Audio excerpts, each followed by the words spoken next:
Hey guys, I'm Julia Piquet, and joining me in the studio today is Nelson Piquet Jr. to talk about some of the regulation changes in Formula E's upcoming season. Let's talk a little bit about the upcoming season. There are quite a few changes for Season 5 in Formula E. We've got the new car, the Gen 2, new race format. Races will now have a strict 45-minute limit plus one lap. Talk to us a little bit about these changes and how are these going to affect Formula E races as we currently know them? It's always hard to imagine how it's going to be until we face the first weekend. I think, the first regulation change, the 45-minute thing, is going to be very interesting because basically we don't know. When you start the race now in Formula E, we know exactly how many laps the race is going to be. So the only thing that's going to change, let's say we have a safety car for 3-4 laps. So all of a sudden everybody saved a bunch of energy, and then you have probably a much quicker race because everybody has more energy for less laps. In this case now, 45 minutes, it doesn't really tell you how many laps you're going to have. So that's going to be dictated by the leader.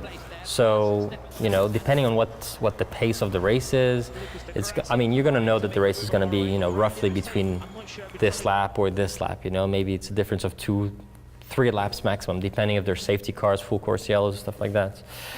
But that's going to be the tricky part for the leader. It's going to be easy because he's going to be controlling the race. He knows when he's going to cross the line, if it's going to be after the 45 minutes, before, when he's going to get the checkered or the white flag, basically for the last lap.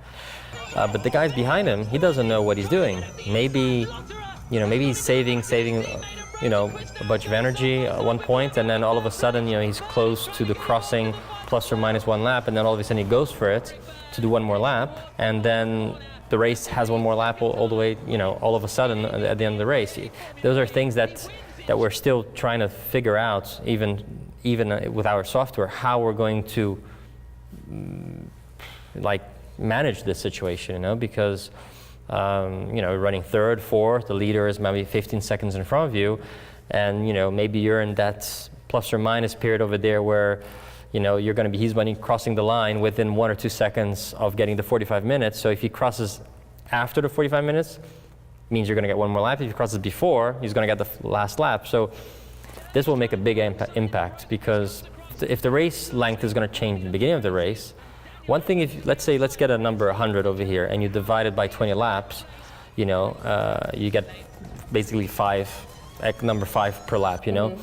But let's say you have now 20% energy, and you only have 4 laps to go.